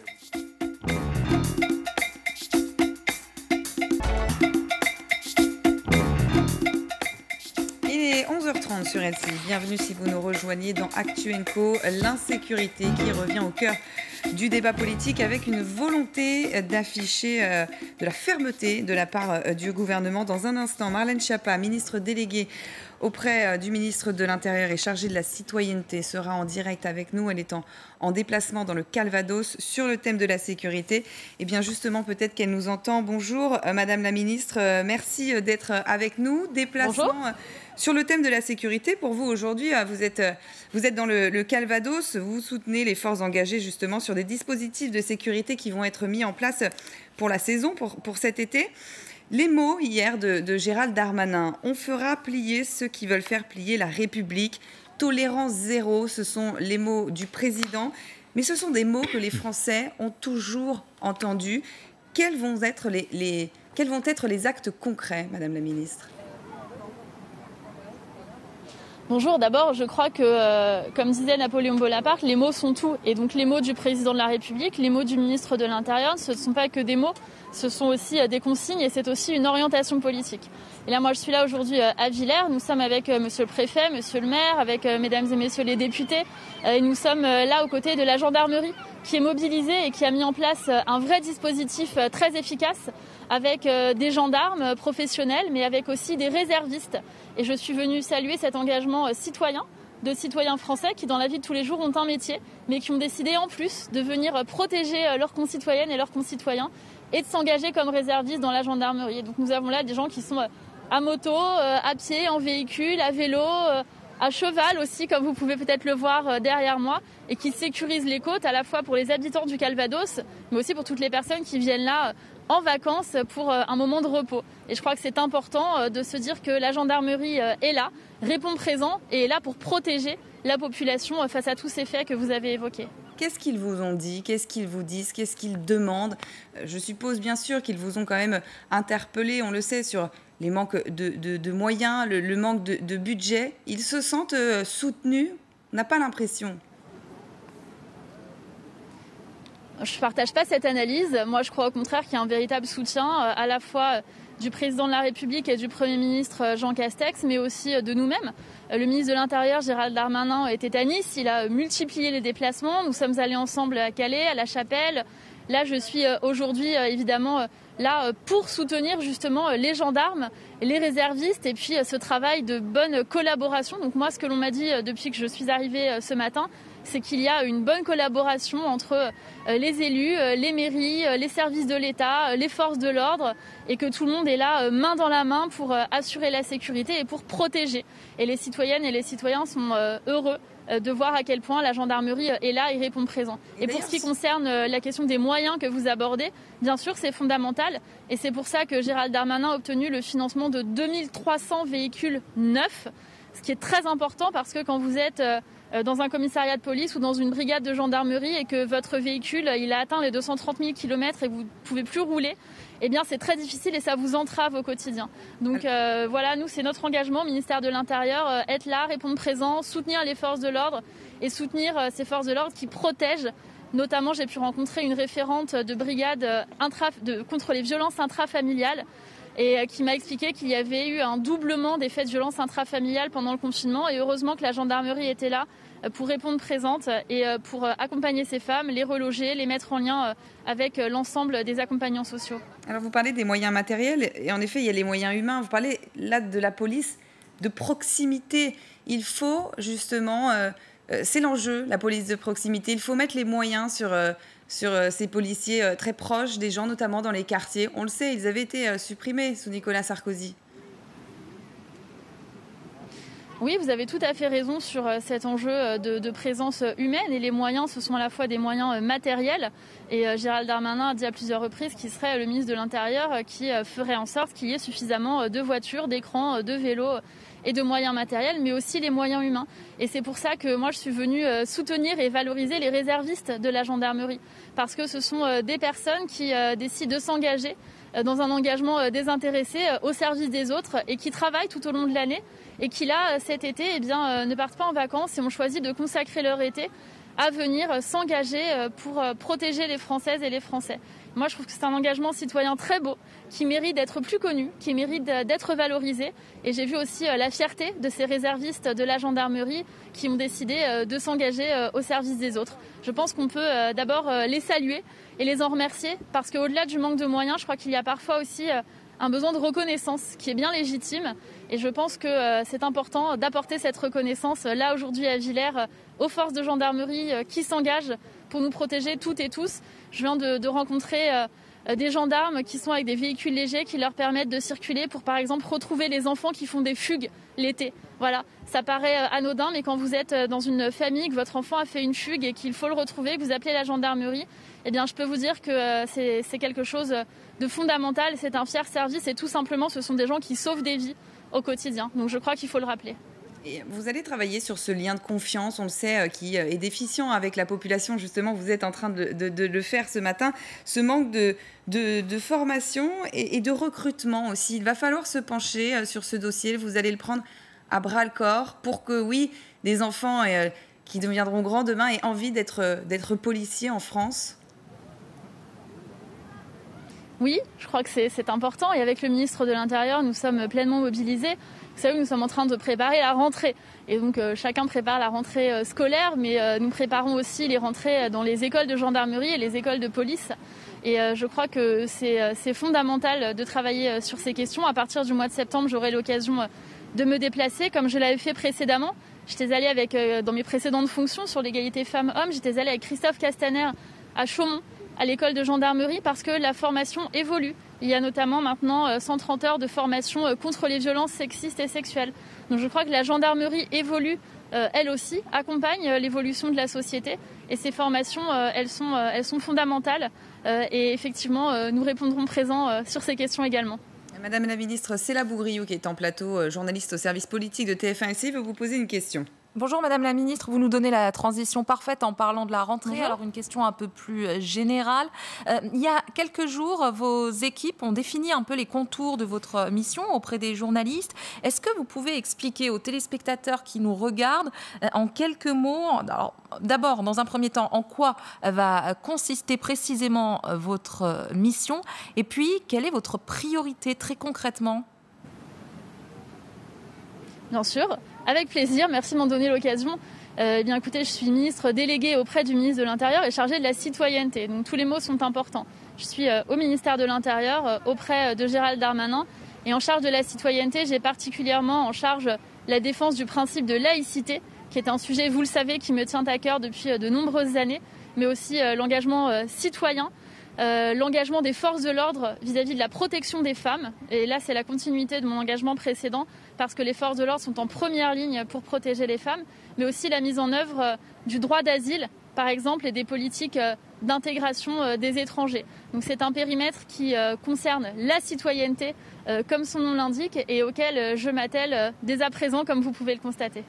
Madame la ministre, une dernière question qui est aussi d'actualité. L'adjoint de la culture à la mairie de Paris, Christophe Girard, a démissionné après des attaques d'élus écologistes, notamment à la suite de son audition en mars dans l'enquête pour viol sur mineurs qui vise l'écrivain Gabriel Maznev. Et aussi suite à des manifestations d'associations féministes, la pression populaire et politique pour empêcher les actions des politiques, elle existe, elle est bien là. Est-ce que Gérald Darmanin peut tenir sous la pression populaire et politique? Et est-ce qu'aujourd'hui, c'est un ministre empêché? Moi, j'observe que la ligne de crête, ça doit être la seule ligne d'ailleurs, ça doit être la justice. Et en l'espèce, en ce qui concerne Gérald Darmanin, je l'ai répété à peu près 247 fois, je vais le répéter une 248e fois. La justice est passée, il y a eu 2 non-lieux et un classement sans suite. Je crois que c'est ça l'important. Et pour ce qui concerne Christophe Girard, j'observe qu'on a là un problème politique de cohérence de la majorité municipale d'Anne Hidalgo, avec des mouvements qui sont manifestement en désaccord avec les nominations effectuées par la maire de Paris. C'est un problème interne à sa majorité politique. Et pour le reste, pour Christophe Girard, comme pour n'importe qui, je crois que la ligne, ça doit être la justice. À ma connaissance, Christophe Girard n'a pas été ni mis en examen, ni inculpé, ni même condamné pour quoi que ce soit. Mais encore une fois, cette pression populaire politique, elle existe de façon réelle, elle se matérialise par des tribunes, qu'on voit, c'est la guerre des tribunes, entre les soutiens, les contre, ces associations, ces mouvements d'associations féministes. Il faut faire attention, en effet, c'est le tribunal de la rue, peut-être parfois plus fort, on le sait tout de même. Moi, vous savez, je suis une personne qui est dans l'action. Je suis militante féministe depuis mon adolescence. J'ai été présidente d'association, j'ai été maire adjointe sur ces questions. J'ai été secrétaire d'État chargée de l'égalité femmes-hommes pendant 3 ans. Je n'arrête pas d'être féministe. J'ai publié une 20aine de livres sur ces questions. Et ce féminisme, je l'emmène avec moi au ministère de l'Intérieur. Et moi, ce que je regarde, ce sont les actes et ce sont les actions que nous menons. Le ministère de l'Intérieur, c'est le premier contributeur à la protection des femmes, à la fois en moyens financiers, mais aussi en moyens humains. Et on voit bien que l'engagement de la police et de la gendarmerie pour protéger les femmes face aux violences, il est fondamental. Et c'est ma responsabilité au ministère de l'Intérieur. Et j'entends bien mener cette responsabilité avec beaucoup de volontarisme. Et nous le ferons ensemble avec Gérald Darmanin. L'égalité femmes-hommes, c'est la grande cause du quinquennat du président de la République. Elle se matérialise dans tous les champs de l'action du gouvernement. Et au ministère de l'Intérieur, vous avez 290 000 femmes et hommes qui, tous les jours, font vivre les valeurs de la République, au premier rang desquelles l'égalité entre les femmes et les hommes, et qui sont là, en première ligne, pour protéger les femmes. Moi, je suis originaire de Corse, j'ai été dans le passé élue de la Sarthe, j'ai grandi en cité parisienne. Je sais très bien que quand on est une femme en détresse, la personne qu'on appelle pour nous soutenir, c'est la police ou c'est la gendarmerie. Et cet engagement, il continuera à durer. Merci Marlène Schiappa, ministre déléguée donc auprès du ministre de l'Intérieur. Merci à vous. En direct sur ce déplacement sur le thème de la sécurité. William Molinier, on l'a vu, c'est revenu au cœur des débats, la sécurité. On l'avait laissé d'ailleurs un petit peu de côté. On a entendu des mots incivilité, sécurité, délinquance. Incivilité, ça a été le mot utilisé par le président de la République. Qu'est-ce qu'il y a derrière ? Alors c'est vrai qu'il y a un problème de sémantique autour du terme d'incivilité qu'on confond généralement avec la petite délinquance, mais les incivilités, ce n'est pas la petite délinquance, la frontière elle est assez floue. Alors c'est vrai que certaines incivilités ont été pénalisées, c'est le cas par exemple de l'occupation des halls d'immeubles, c'est devenu un délit, mais ce n'était pas réprimé par le code pénal avant. Les incivilités, c'est par exemple la mendicité agressive, les détritus, les comportements agressifs dans la rue. Ça se règle généralement par l'urbanisme, par l'environnement, par la citoyenneté, le bien vivre ensemble. La mairie, le pouvoir du maire a souvent un pouvoir dans cette matière-là. Alors que la petite délinquance, ce sont par exemple les cambriolages, les petits trafics de stupéfiants à l'échelle d'un quartier. Et ça, c'est la police nationale qui s'en occupe. Mais entre les deux, il y a toute une série de faits dont les pouvoirs publics ont du mal à s'en charger, à répondre à ces problèmes-là. C'est par exemple le vandalisme, les menaces, l'occupation de la voie publique. Vous savez, ces rodéos en trottinette dont on a parlé sur les Champs-Élysées. C'est cette frontière donc qui est floue, qui est souvent délaissée par les autorités publiques. Il y a quelques pistes.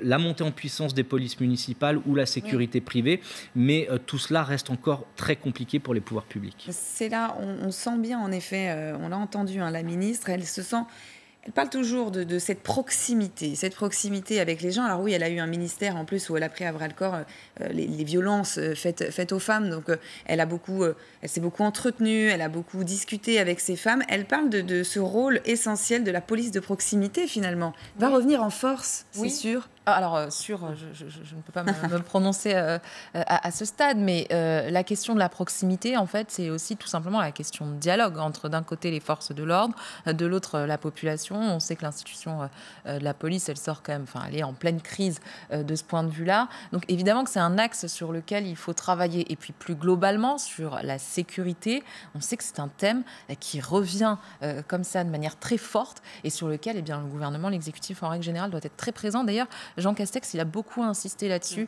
alors de ses premiers pas, en disant que l'autorité, c'était un élément extrêmement important de sa politique. Est-ce que c'est quand même un retournement de situation depuis quelques années ? On vient de le dire, mais Nicolas Sarkozy avait supprimé notamment les polices de proximité. Oui, fait un retour en arrière. Ça a été créé par Lionel Jospin, police de proximité, on a supprimé, et là on en reparle. Mais entre-temps, ce qu'on a oublié, c'est qu'il y a eu quand même Gérard Collomb, comme ministre de l'Intérieur, qui avait pris à bras-le-corps ce thème de la sécurité, en lançant notamment la police de sécurité du quotidien, dont on n'entend plus jamais reparler. L'idée, c'était de mettre dans les quartiers difficiles, qui étaient des quartiers de reconquête républicains, de mettre, pas forcément... il y avait plus de moyens, mais il y avait surtout... On tirait groupé sur ces quartiers-là pour essayer de les protéger. 3 ans après, ou 2 ans après, on n'en entend plus parler. Il y a cette idée de police de proximité. Est-ce que ça retourne ça? Est-ce que c'est... Et quel lien? Il y a beaucoup d'interrogations là-dessus, parce que quel lien, vous dites, c'est la population et la police, mais c'est aussi les élus. Qu'est-ce qu'on fait de la police municipale? Christian Estrosi, par exemple, demande plus, par exemple, que la police municipale puisse faire des interpellations. Il y a la question de l'armement. Comment on fait dans ce fameux continuum de sécurité qui avait été un petit peu investigué par Gérard Collomb, y compris avec le rôle de la sécurité privée, ce qui était une question, c'est-à-dire quand on fait rentrer la sécurité privée dans ce continuum, qu'est-ce qu'on leur demande? Comment on encadre ça? Parce qu'on ne peut pas non plus tout permettre et laisser la sécurité privée s'intégrer dans nos process de police nationale et municipale. Donc il y a tous ces questionnements-là.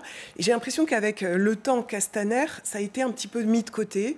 Ça a été beaucoup de brouille avec des maladresses, beaucoup. Et puis, quand même, il y a eu des attentats, il y a eu des mouvements sociaux, il y a eu le Covid qui a demandé aussi à la police d'intervenir. Donc, on sort quand même aussi de mouvements qui fait que la police, voilà, on a besoin de concentrer un petit peu sur autre chose, beaucoup de tâches entre guillemets. William Molinier, on en est où sur la police de proximité, justement?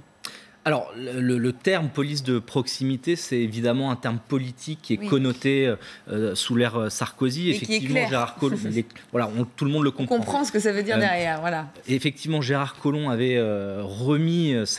essayé de donner une impulsion nouvelle à cette notion-là. L'idée, si vous voulez, c'est que les policiers occupent le terrain, occupent la voie publique, qu'on, entre guillemets, confisque les clés des voitures aux agents et qui sortent de leur voiture pour aller patrouiller à pied. Le problème, il y a un problème très simple, très concret que les policiers rencontrent, c'est qu'ils ne peuvent pas parfois aller partout, faire des patrouilles partout, notamment dans les quartiers sensibles. Si des policiers sortent de leur voiture ou ne serait-ce que restent même dans leur voiture, mais sur un point fixe dans certains quartiers, ils sont la cible de jets de projectiles. Et donc, il y a ce paradoxe où il faut qu'ils aillent dans les quartiers, occuper l'espace public, et en même temps, on leur demande d'être très vigilants par rapport à leur propre sécurité, à la sécurité des effectifs. Et donc là, il y a une vraie contradiction qui se pose pour eux. Le Premier ministre, demain, il sera à Nice avec Gérald Darmanin et avec le ministre de la Justice,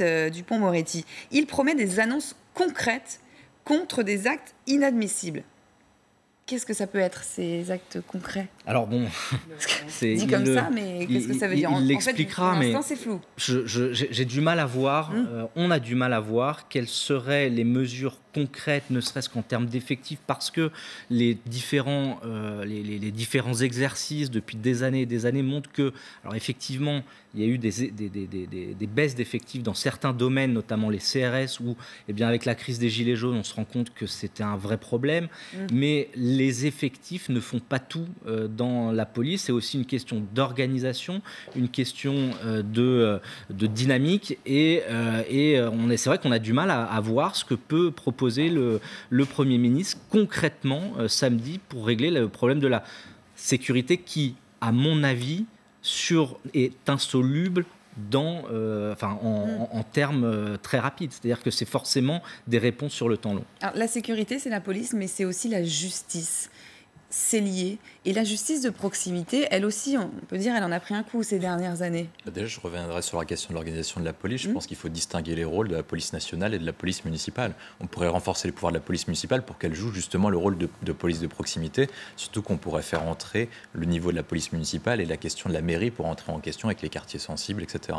Sur la question de la justice, en fait, vous parlez là de la réforme la plus importante. En fait, globalement, ce que décrivent les policiers, c'est que globalement, ils passent une partie de leur temps à attraper les délinquants et qui sortent très rapidement. Il y a une première réforme qui doit concerner l'application des peines.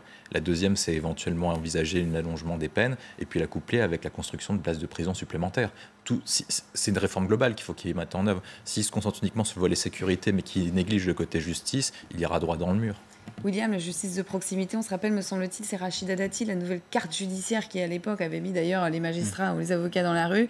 Là aussi, il va peut-être falloir revenir dessus. On a supprimé notamment des tribunaux en province, dans certains endroits? Je crois que, sous toute réserve, mais je crois avoir lu que Éric Dupond-Moretti ne changera pas la carte judiciaire. Donc en tout cas, de ce point de vue-là, il n'y aura pas de réponse. C'est lié. La justice, effectivement, il y a aussi l'enseignement. C'est une question aussi dans les quartiers sensibles de richesse, de pauvreté. Enfin, la sécurité prise juste du point de vue répressif ne fonctionne pas pour garantir la paix publique, l'ordre public partout, dans les quartiers, dans les grandes métropoles et même en zone rurale. Merci William et merci à tous les quatre d'avoir participé à cette émission. Cette émission, on a parlé de ce succès, événement littéraire sûrement à venir pour l'été. Bien, moi, je vais vous parler pour terminer de l'événement littéraire de la rentrée. En tout cas, on l'espère pour lui. Mémoire de soi, Adrien Borne. Je pars en vacances et je n'ai pas mon livre pour cet été. Mais bon, je vous pardonne quand même. J'irai l'acheter, bien sûr, parce qu'il faut acheter les CD, les livres. Chez les libraires. Chez les libraires, bien sûr. Je ne vais pas parler de ça, moi. Ah bon? Non, pas aujourd'hui. Je vais vous parler de deux choses, si vous voulez bien, si vous acceptez. Oui, j'accepte. Vous acceptez, très bien. Je vais vous parler santé et sécurité, évidemment, les deux axes forts d'LCI Midi. D'abord, volet santé, le temps des décisions. Conseil de défense, toujours en cours du côté de l'Elysée. Quid des aéroports et des frontières? Quid des tests aussi? Le gouvernement va-t-il durcir le ton, les règles, alors que le virus semble s'accélérer sur notre territoire? Nous suivons ça en direct dans LCI. Nous guettons donc ces annonces depuis l'Elysée. Et puis l'autre pilier de cette émission, c'est donc, et vous en avez longuement parlé Anne-Chloé, la sécurité sous forme d'obsession du gouvernement. Alors on a vu le déplacement aujourd'hui de Marlène Schiappa, mais le cas Gérald Darmanin est à ce titre assez emblématique de cette stratégie d'occupation du terrain. Mais derrière les images, que mettons de concret? C'est tout le débat. Voilà, un menu chargé et intelligent comme d'habitude. Je vous souhaite une bonne journée à tous sur LCI.